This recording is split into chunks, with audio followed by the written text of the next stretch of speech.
right, welcome everybody. We're coming to you from Multiverse 2020, Multivirtual, our online convention.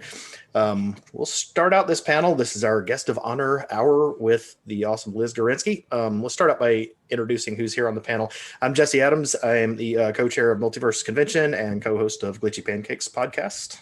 I'm Rob Gilmore. I'm a co-host of Glitchy Pancakes podcast and a lifelong lover of Multiverse, and I'm also involved with Multiverse as well.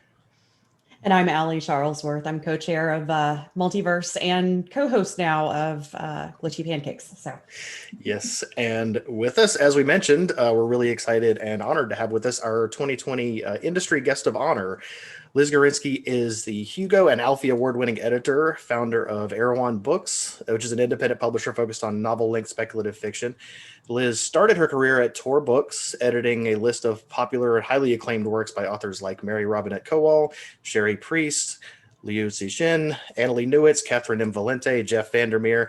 She was also part of the founding team of Tor.com and edited comics and short fiction there for many years. Welcome, Liz Gorinski. Thank you so much for having me. welcome. Yes, we're super excited to have you here because this is editing stuff in particular is like not a lot of people really know, like get a peek behind the curtain and really get to see what that world is like. And it's, I know, especially for our writer people, but for everyone else as well, it's like they really want to know what happens behind the scenes. Yeah, we'll try not to make it too scary. I think that's something that especially a lot of writers are always like, just because they spend so much time just having sent something out into the ether and, you know, waiting for it to be accepted or rejected, or if if an editor's working on it. I hear so often from writers about that thing where they're biting their nails, just waiting for it to come back and waiting to say, are you going to come back and say, oh, I hated it. It was terrible. You need to put this in the shredder and start over. I love writers dearly, but there is like an ability to fixate on a thing that they can control. There's like, let's like think very deeply about what salutation I'm going to use. And I'm like, I am thinking about so many things that are not what salutation you're going to use. I promise. Yeah, that's not going to make or break them in your eyes. Hopefully, getting the right salutation. Well, why don't we start out and talk about your most recent venture, Erewhon Books? This is really interesting because what I was personally curious about is after so many years working as an editor, what made you want to take the leap and kind of like hang out your own shingle and go into like the full scale publishing? Yeah, absolutely. So yeah, I was at Tor basically my entire adult career. Before that, I did one internship in the industry, which is DC Comics, and then a long time at Tor. And it was great, but it's like I guess it was a combination of publishing is intensely cyclical. We had a 3-season schedule. So just imagine doing the same thing 3 times a year for 15 years. And like, even if it's doing a thing like working on books that you love, like it is, you know, kind of repetitive in some ways. And I think it was also, you know, many great things were going on, but I think that like around the time that I was working there was like, I guess a drive towards becoming a little bit more professional and a little bit more corporate. And I think ultimately to the benefit of the company, but I felt like sort of cowboy territory when I started, that we were just like a bunch of science fiction weirdos, and they still are, to be sure, but there was also kind of a like, let's fit a little bit more into the greater Macmillan culture. And so I was basically at the point where I could consider kind of working independently for a little while. So I was attempting to leave and go freelance and try to do some freelance editing for a while, to focus on some other things that I was interested in exploring, just not do the same thing over and over again for a little while. And then some folks found me and said, hey, would you like to start a new speculative fiction company that will be funded and you can do whatever you want, basically. And I spent a little while wrestling with imposter syndrome about that. And then basically like, you know, enough people said some variations on how can you not do that, that I kind of figured that I had to do that.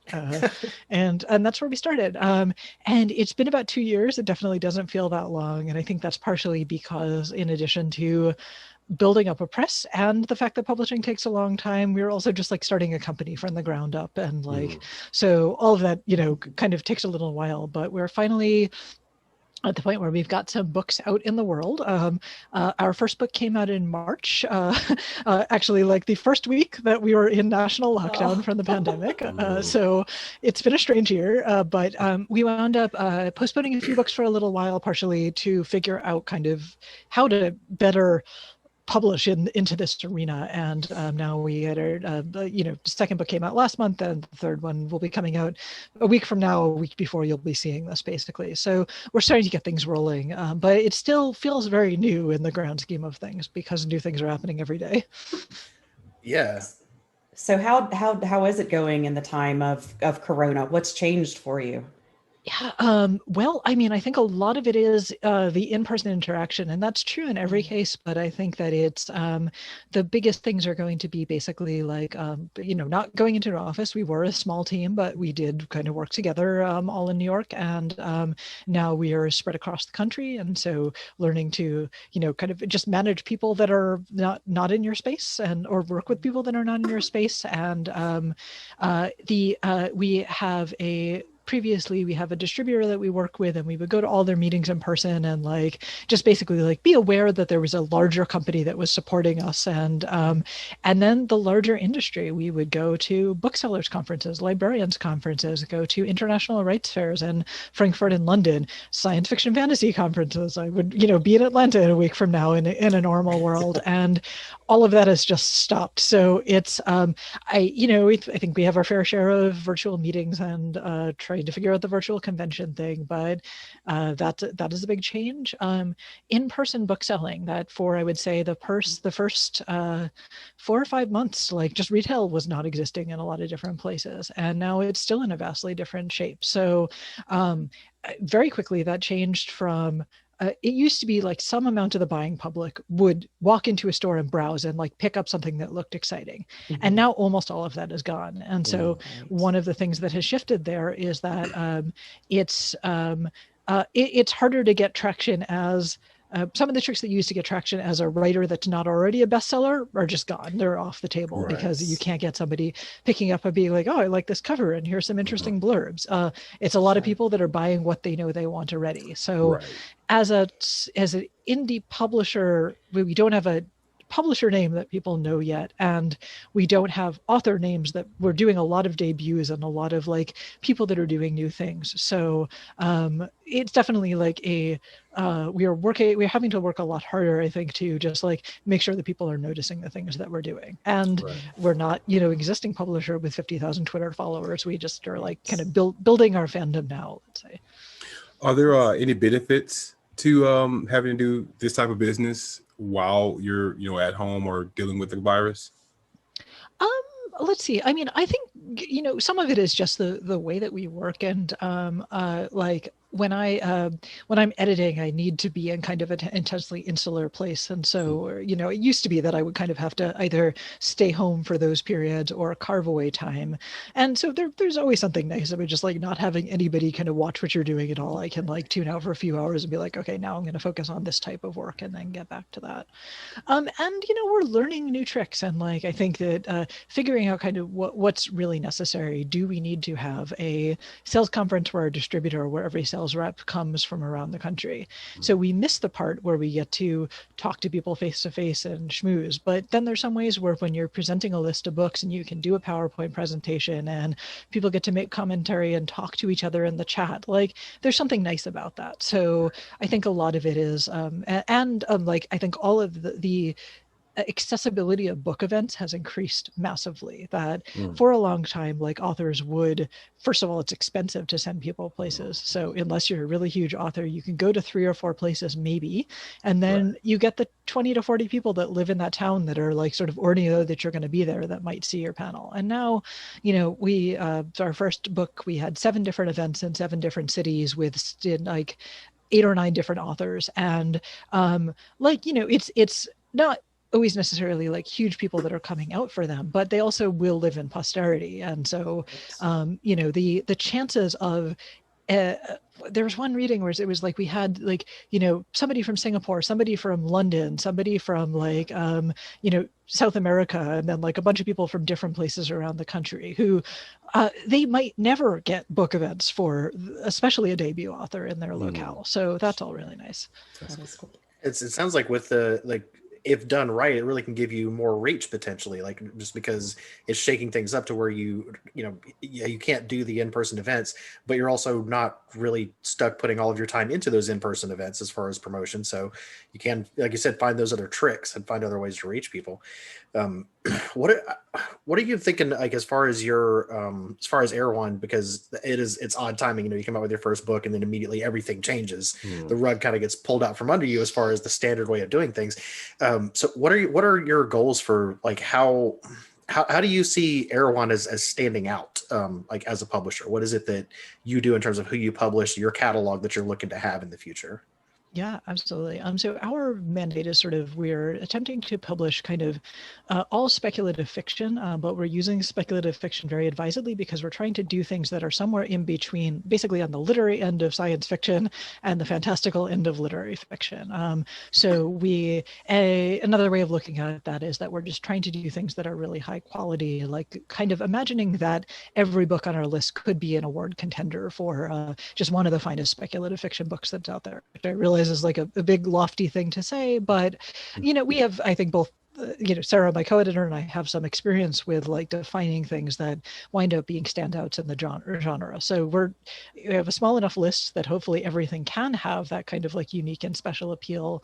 And I think the distinction of going for I guess the specifically really like high quality side of things is a little bit different than any other house that might kind of have a combination of like, these are super commercial things, these are the weird things, and like often the things that are kind of the oddball things are always going to be a certain percentage of another house list. That's our entire list. And so there's some other small presses that like Tachyon and Small Beer Press that do similar things to what we're doing. So beyond that, I think it's just a lot of like, editorial feeling and like, I can't always describe the kind of book that we're going to like, but I know that they're all really different from each other. So, you've got to expect from a catalog that is going to be a bunch of different books that are both not like what other publishers are publishing and not like each other.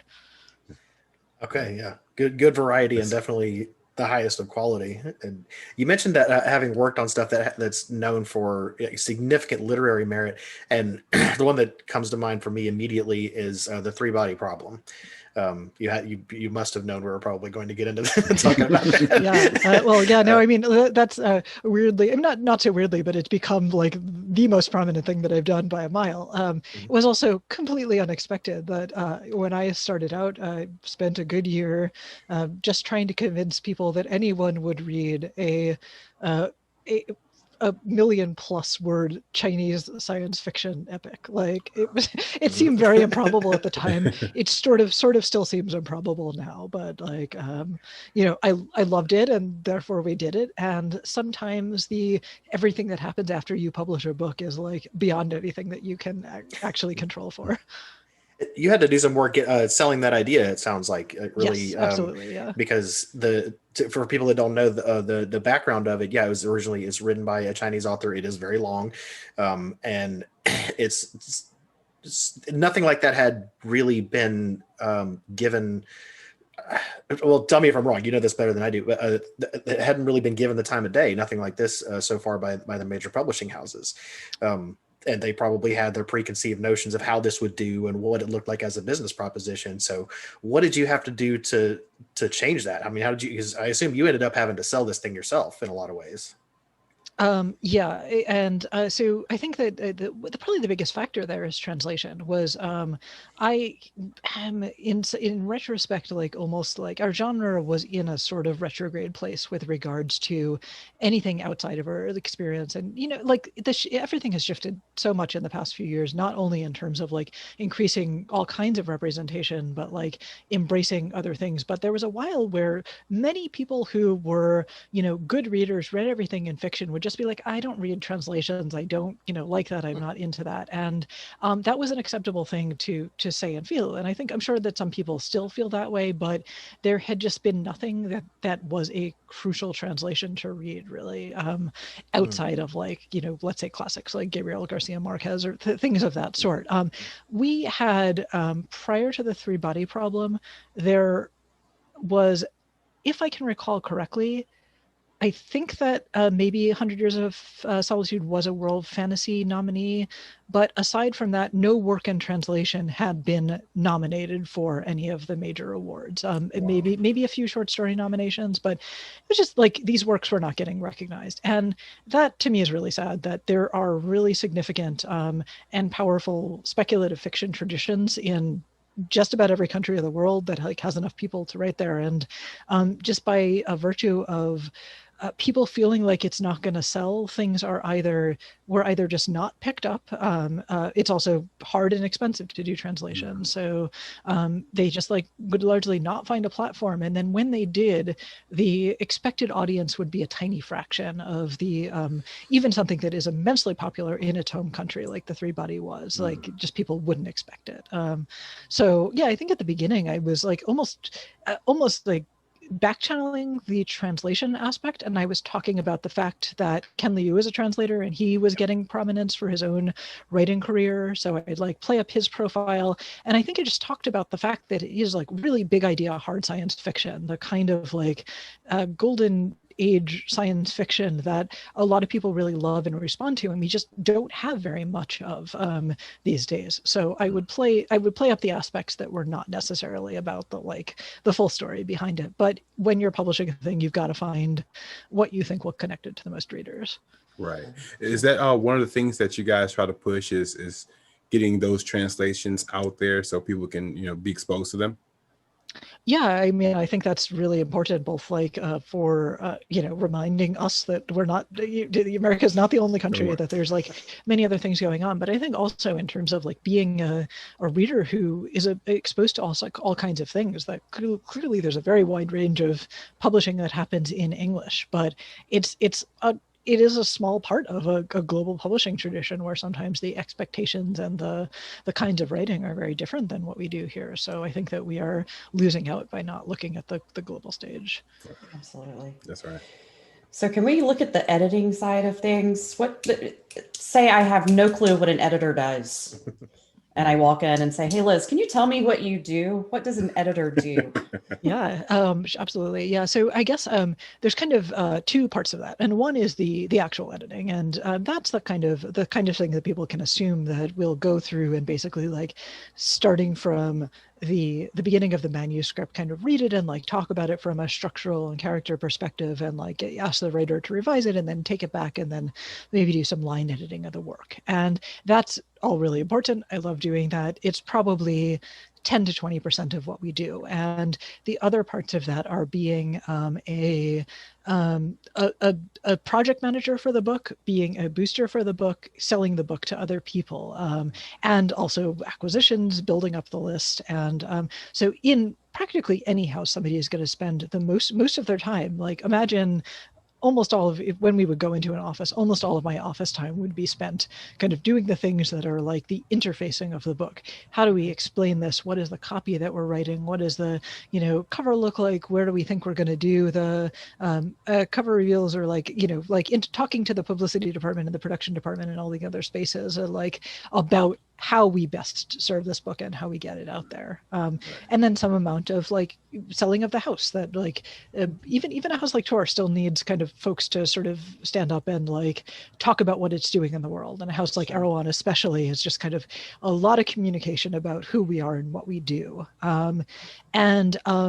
The job outside of that does change a little bit in different places. And now I'm wearing a few different hats. I am the publisher, and so that brings with it a whole other set of things. But even my other editor at Erewhon, when you're a 4-person house, you wind up doing a lot of things that are not necessarily on the label. So up until about 2 or 3 months ago, we were also basically acting as the sort of like legal department, doing the primary contract negotiations. We were also art directing all of our books, and we were doing basically the production work for all of our books. Like we would have a production editor, but it was just because we didn't have other folks to do that stuff, we were stepping in on that, and who began to realize that just we didn't have enough time to sit down and do the editing and do the reading, and so I've now moved 2 of those things off of our lap, but we still do art directing because we both really like doing that and think it's fun. So we're sticking with that for a little while. Right. Is there a big difference between editing novels versus comics?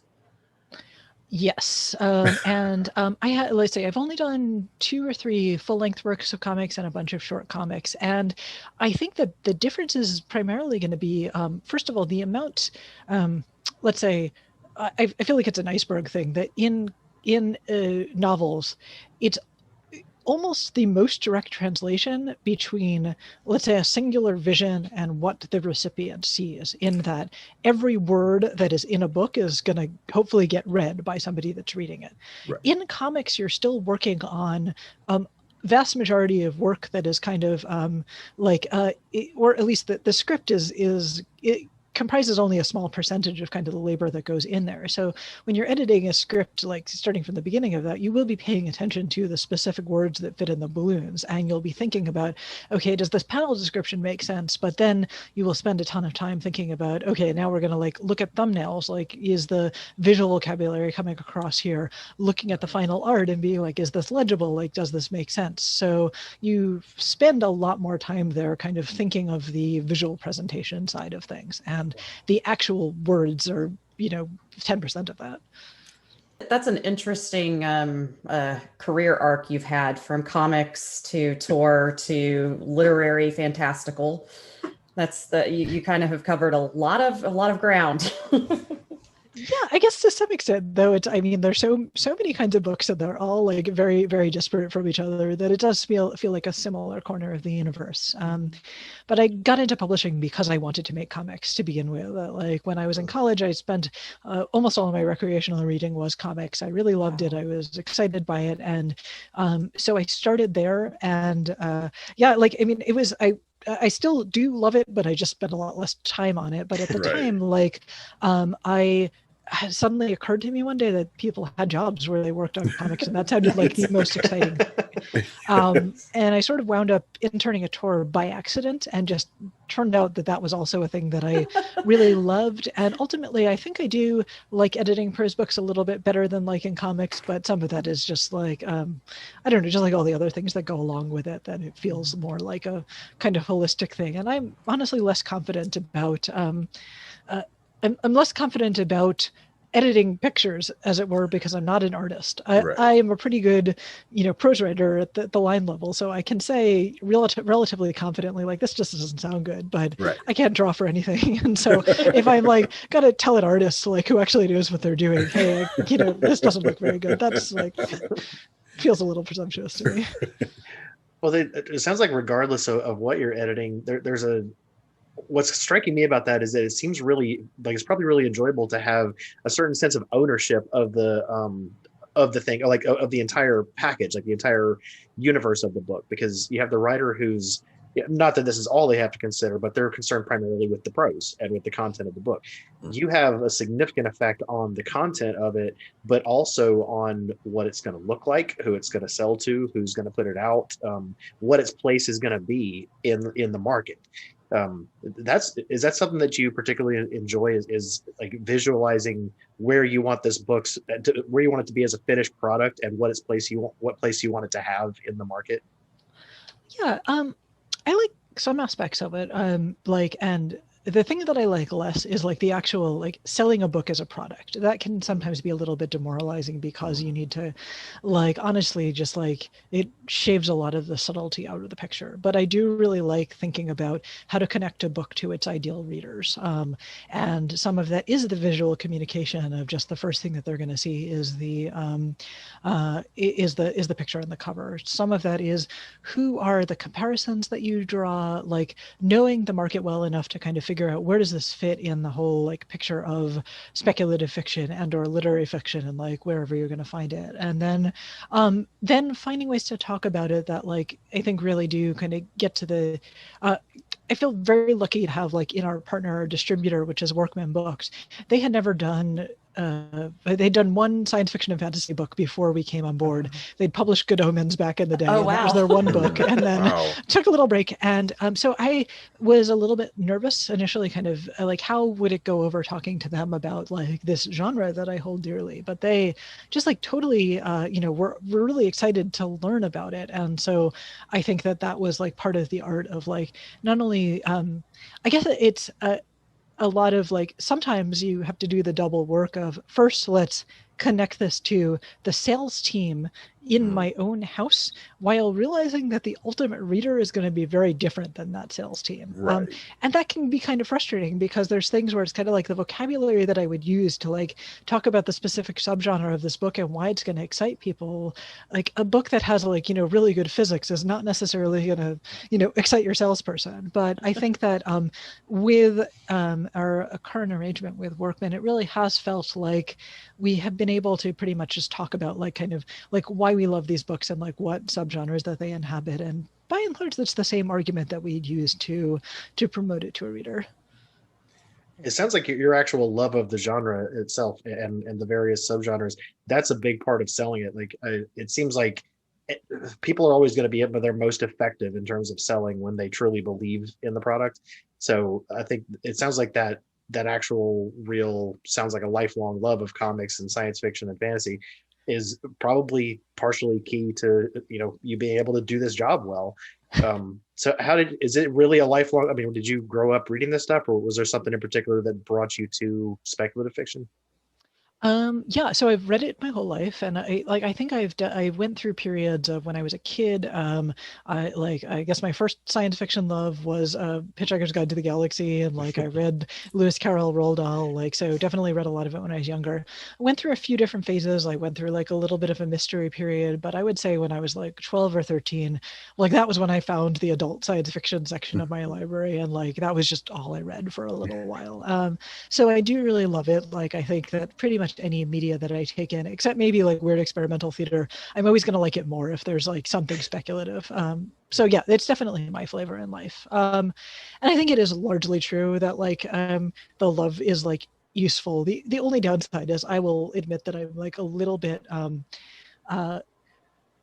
it's always tricky talking about kind of like the commercial balance of something, because I think that a lot of things can sell lots of copies that are not necessarily your commercial mainstays.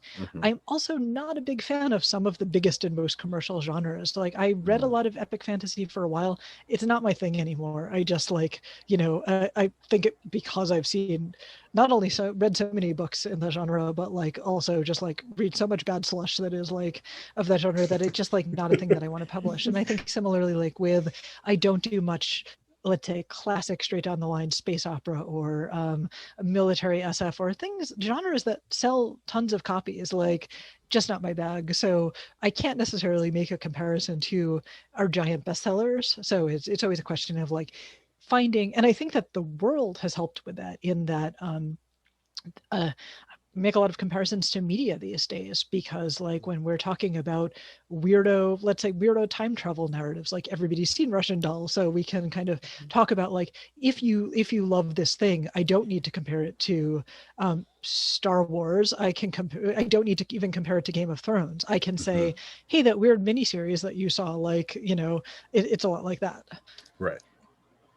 That's cool. It gives you a lot more room for comparisons, which I understand are a pretty, something that you just have to do. You have to have comparisons. That's a standard thing. But yeah, I hadn't thought about that before. That you're not having to go and you don't have to find a novel that's well known that you can compare it to and say it's a lot like this, but it's different enough that I think you should still buy it. Right. Like there's like like she said, a show in like almost every type of science fiction where you can say it's kind of like this or it's kind of like that, and it kind of gets, I don't know, I guess it's the best way to get to people who don't normally read. Try to find a door into where they can, try to make them fans into their fandom. Yeah. Yeah, and I don't know if like all of you in your lives like have experience with people that don't read science fiction and fantasy. Like that's gotten better over the years, but I spent a long time with like relatives that would be like, "Oh yeah, I don't read that stuff," and I'm like, "But A, you do because you read 1984, you read Frankenstein, like Right. you secretly like this kind of thing, but also like just increasingly like it's now just like by far if it's like something like 199 of the 200 top grossing films are science fiction or fantasy. Fancy, And yeah. so I think some people can be a little bit like, oh, like we want to make a distinction between written and film media. But I think honestly, we've got to find people sort of where they are. And it seems strange to me that plenty of people that will watch something will not pick up a book with that is specifically science fiction and fantasy. But Right. that's where we are. So we've got to counteract that like however we can. Right.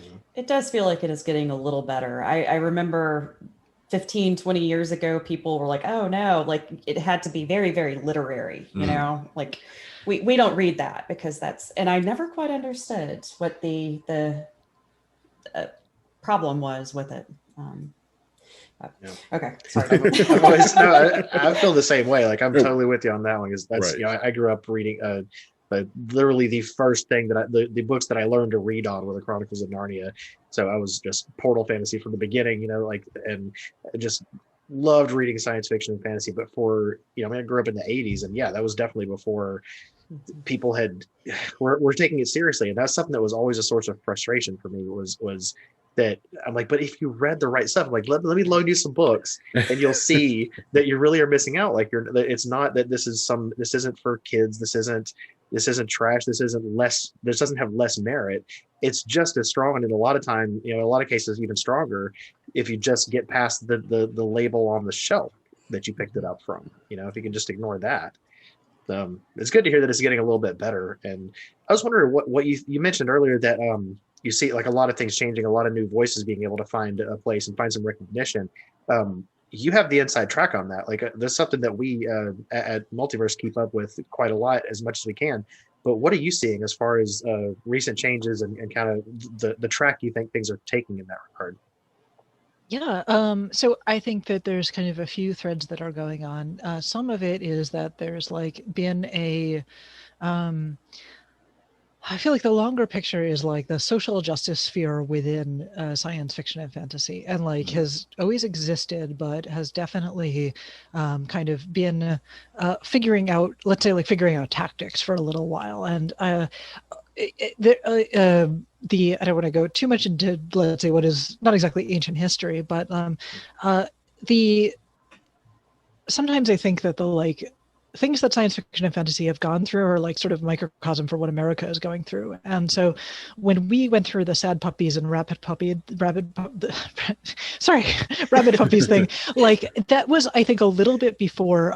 It was both like, it was very new at the time. And then I think it immediately became like recapitulated in Gamergate and recapitulated in like a lot of the white supremacy movements that have like taken over the world. And so it was very interesting to kind of watch like how science fiction was. There was a few dark years in there where we're like, oh gosh, what do we do? Like we have these people in our midst, like how do we respond to that? And I think that some of the ways, like both watching people find each other over social media, like have a lot of really hard discussions. Starting even a little bit before that with something like big genre things like race fail, and then like moving on to kind of places where like WisCon is I would say home con, and there's like the very specific intent about having a lot of difficult conversations, both about like the place of the con and like how it can kind of be a stage to make more people more comfortable and more people included in that conversation, but also like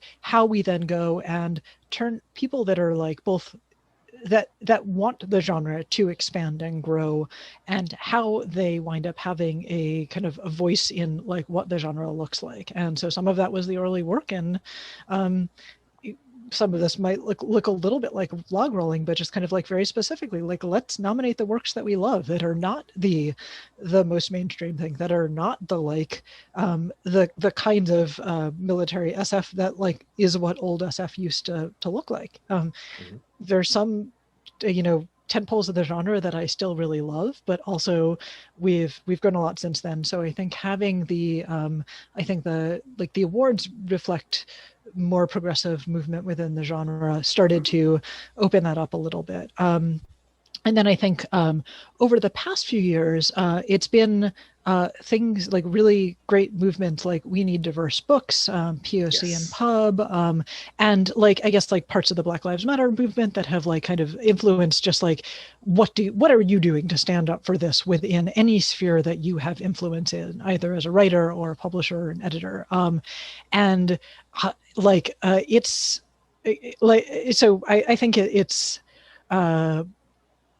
let's say it's interesting to see basically how that has kind of very tangibly affected both. For a while it was like what we were able to do, so like at the beginning of my career I had like a book with gay protagonists, and I would sort of secretly talk about that to the people that I thought would like it, which was not 90% of the people that I worked with. It's kind of the thing where you'd like use the diversity as a secret selling point, and then gradually I'd be able to like bring that as a, put it down as like the fourth or fifth key selling point and be like, oh, people that want the gay stuff, they can find it in this book. Like, but not so much that it would get like moved to the GBLT section and not be found by anybody, which is a terrible thing to say, but it is a calculus. Like you've got to figure out how to walk that line. And then over the past few months, especially, it's like actually turned into, it's a mandate. And everybody is like, we've got to increase representation on our list. We've especially got to increase the number of Black authors on our list. And the only downside of that is that people are getting paid a lot more money. It's a lot harder as an indie house to compete in that kind of thing. But ultimately, that's amazing. That I think that there's just like, even it's a little bit sad that there had to be a national movement to be a corrective for that kind of thing. And everybody's a little bit nervous that it might not last forever. But while it's happening, it's great.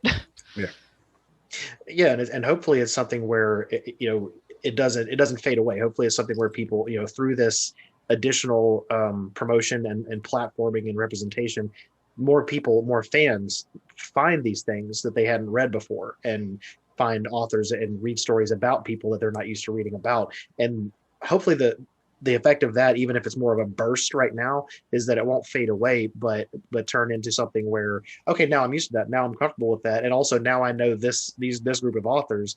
And if I follow them on Twitter, they're going to tell me about other authors that they recommend that write similar stuff. And hopefully it'll continue to spread out from there. There has been a lot in the last few months, like the publishing paid me hashtag. That was an interesting one. Yeah. Started by one of our, one of our previous guests, Elle McKinney, started that, and it was perfectly timed, I thought, because the disparities that showed were shocking, upsetting to a lot of folks. But I guess that's what happens when you pull back the curtain a little bit. Although now, like you said, there's more money being paid out all over the place, and certainly for what you want to do, there's more equity there. But as a brand new house, it's, it adds to your competition, I guess. Yeah, I don't think it's going to go. I have hope. I don't think it's going to go away. I don't think it's going to fade away. I think there have been enough quality works to go, okay, yes, this is it. This is where it needs to be. I'm more afraid of it being washed away, in the sense of, hey, we have to meet this quota, we have to have this, and then they start to fill the market with people who aren't putting quality material up. You understand what I'm saying? And that's my biggest fear. My biggest fear is that other people won't be seen for some companies to try to reach. How do you navigate that? How do you navigate trying to put quality people up, but also trying to expose others to diverse materials? Yeah. So I think some of that is just genuinely kind of like really being excited by what new voices are bringing to the table. Right. And so it hasn't been an issue for me, I think, because I think I've often been most excited by somebody is because we're looking for things that are really interesting and really different than what's out there. Right. So for a long time, that would just dovetail with the people that were bringing the most interesting voices were often sometimes the most like underrepresented voices because they weren't trying to tell the same stories that other people were. Right. Yeah, I do think it's like, as with anything that is like a trend in any form, sometimes you do wind up kind of like getting a little bit oversaturated, but we're also like, we've got a lot of good writer. We've got a lot of good writers before we get to even the middle of the barrel. So, there's a lot of catching up that we need to do in like, many places that we kind of need to look like to, and also it's while it does like, I think that that kind of publishing seems really prominent right now, partially because a lot of it's doing really well. I haven't seen the recent statistical numbers, but we have a long way to go. That we're still there's still tons of white cis straight people being published. Like we're not in danger of running out of that anytime soon. The publishing industry is still enormously white, and so like there's plenty of time for things to get better before they become even close to parity. Right. Well, that raises an interesting question because there's something that some of our friends have talked about a lot, which is that when people are going to look for, like, say that it's come to a reader's attention. I've been reading the exact same type of people, the same characters, the same authors for a long time. I need to broaden my horizons. A lot of times people come up with, they'll come across N.K. Jemisin, they'll come across Nnedi Okorafor, and maybe one or two others, the bigger names, and then they kind of stop and they, well, I don't know where else to look, or they don't realize how much more is out there.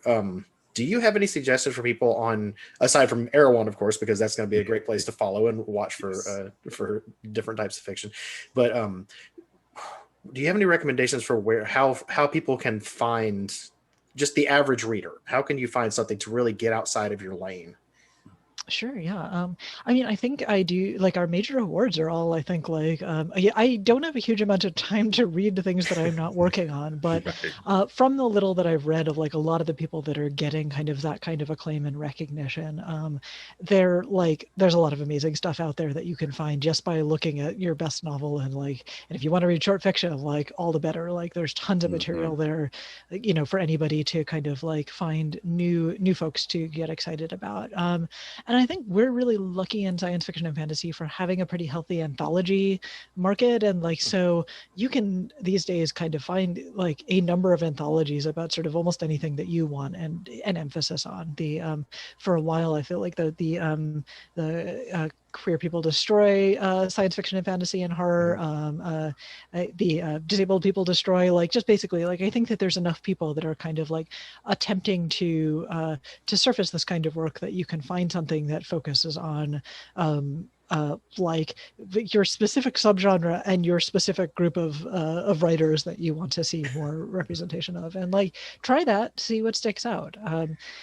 All of this is going to take a little bit of work, and I think sometimes when people are like, I can't find this, they're ultimately saying, I don't want to do the work. I'm like, I don't know how to solve that for them, but you said what I was shying away from saying. That's what they're really saying when they say I don't know where else to look. It's saying I'm not putting in the effort to actually go look. But those are great suggestions. People can go and read, like, look up the Hugos, the Nebulas, the Locus Awards, the World Fantasy Awards, and read the nominees, not just the winners. Those are great lists. I agree with that. And also what you said about anthologies, I grew up absolutely loving anthologies because I discovered so many great authors that way. And that's a great point, because I hadn't thought about it, but I'm seeing, on the people I follow on Twitter and stuff, there's so many anthologies lately, like you said, that are just about anything, like whatever your particular interest is, just go check out an anthology and you'll find there are too many for you to actually read. So I think those are great suggestions. That's really a good problem to have. Yes. And speaking of Hugos, you've had 7 nominations. Is that right? And you won. So. Yeah. Enough to lose track. That's a good problem to have. Exactly. So you won in 2017, is that right? In Helsinki. So, yeah, sorry, numbers not my strong point. That's all right. So what was that experience like? That was very wild. Like, I think because I clearly gotten in the habit of losing, so I just kind of expected that I would do that for a while. But the, the Hugos are really fun. It's been a while since I had the kind of like normal spectator experience. I've gotten a little bit spoiled of just like being able to go and like so when you are nominated, there's like a pre-party, and then the you get to sit in fancy seats for the actual ceremony if you're at the Worldcon. And then like for a while they were just like there was some kind of post party, but then like George R. R. Martin has been hosting the after party for the past few years, and it's kind of sweet. Like I would say like publishing by and large is a much less glamorous profession than people think, but that's kind of the night where you get to dress up and be fancy with your fancy friends, and like it's just fun. So honestly, like I think that a lot like people will have the experience of kind of like you are, even if you don't think you have any chance, like you're really nervous up until the point at which your category is announced, and then you can relax and have fun. So like it's I don't know, I think it's just a chance to I think for a lot of us who are maybe like doing work that people in our immediate sphere don't always understand, just like having a thing where you're suddenly like all of this like weird late night toil that you've been doing for the past year or past like 10 years is finally getting recognized in some fashion. So, some validation there. Yeah. Right. Yeah, no kidding. Because like you said, you're just toiling away. It's a solitary job a lot of the time. You said, like especially when you're doing the actual prose editing, like you were talking about. What do you like? Considering that you not only do the prose editing, but you do the business side of things and all the other things you mentioned. What do you do to keep from burning out? Like, what do you do to relax and have fun? So right Or do now, you? not very much. Yeah, like it's. But I think when I was starting this, I was kind of figuring that I would spend a few years where this was the main thing. So like I don't know, like, and it's a weird world, right? Like that you can't do a lot of the things that you would normally do to kind of like blow off steam right now. My spice cabinet is in like very good shape right now, like productive procrastination, things of that sort. And yeah, and I think, I mean, like it is, I feel lucky to have a job where a lot of the work is fun. So I feel okay kind of that being the main thing that I'm doing right now. It seems like it's overall just really rewarding. I think a lot that's probably resonates with a lot of people who will be watching this because they're if you're involved in a convention like this, that means you have some significant appreciation for science fiction and fantasy, and that the fact that you are doing the work to get it out there and to make it as good as it can be and to put the best stuff out there, that's got to be very rewarding. What would you say to people who want to get into the publishing side of things that maybe aren't looking to write but actually want to do something like what you do? How would you what would you tell them? Yeah. So like the point that you just made, like I think centers on it sort of exactly. And like one of the first pieces of advice that I got is like, don't do this unless you can't do anything else. And I think that applies to writing as well, kind of like any involvement that you're going to have in this, like, it's not like can't in a literal sense. I'm sure most writers, most publishers, they could do all manner of things, but like it's hard enough, and it's like there's enough kind of like enough of a slog, enough like being underpaid that like you really like you've got to really love it to get through the parts that are hard. And so yeah, I mean, I think that there's like a lot of folks that sort of look at publishing and they're like, hey, I get to make books, it's super fun. And there are some parts of it that are fun, and then there are some parts of it where you're going to be, potentially in a big expensive city, being underpaid for a really long amount of time, and like, so you've got to love it in order to get through the hard periods. And so you see a lot of folks that start out in publishing because they often like have an English degree and they're not sure what to do with it, and like try it out for a few years. Like we always say 5 years is one of the breaking points where suddenly somebody's like, wait a minute, I could be a paralegal and make twice as much, or like practically anything. So I think that the folks that stick with it are really like, care enough about it for books to be their life. Yeah, seems like that does sound like that would need to be the case, and it sounds like it has been for you. How long have you when you first started to intern, how long have you been doing it? Like the total time since then? Yeah, it's like 17 years now. Yeah, 17 years. So yeah, that's, and in all the different ways that you've done it in different places that you've done it, you definitely seem to have found your love for it. And I know that we're definitely appreciative of that work. That's something that if you talk to writers, they never underappreciate their editors, at least not publicly. And I really don't think personally, because and that's something that we hope more people who maybe aren't in the industry recognizes, that these books that you love and the movies that you love that come from them and all that, they don't happen without really great editing work and people to get behind these books and shape them up and sell them and advocate for them. So I just know that our whole community is really appreciative of the work that you do and are continuing to do with Erewhon. We're really hoping for great things for your house, especially once things start to get back to normal. Are you going to go back to doing the major book events and everything like that? Do you think the landscape's going to look different after this? I mean, yes, but I think it's like I talk a lot with my friends about like what is it going to take to get you to do a normal thing, and like a lot of that is like at this point we've kind of got to have a vaccine and we've got to some significant things are going to change before it feels like responsible to do something like that. So just trying not to rush it too much and see where things go. And I think it's going to be a long haul, which sucks, but that's where we are right now. Yes, and that's why we have these conversations, so that we don't, at least we're not doing it entirely alone. Right. It's true. Yeah. You're right. Well, thank you so very much for taking time out of your schedule to talk to us about all this, and we're really hoping to see you next year in Atlanta, and we're really looking forward to that this year. But along with many other things that just didn't manage to happen. But yes, thank you a lot for your time. Where can people find you and find Erewhon, and what do you want them to know if they look for you online? Yeah, so I've got a little book stack. I'm going to do the thing. Yeah. But just Please do. Yes. Say, first book that came out is The Fortress by S.A. Jones. And then we just released a few weeks ago The Scapegracers. This is our first YA book by Hannah Abigail Clark. Really excellent, like witchy lesbian book. And in about a week, or probably on your shelves now, this is The Midnight Bargain by C.L. Polk. I love all of these books, and like I hope you will too. If you're the kind of person that's watching this, you probably will be. And we are Erewhon Books. That's EREWHON and .com as our website, and we're on with the same handle on Twitter and Instagram and Facebook.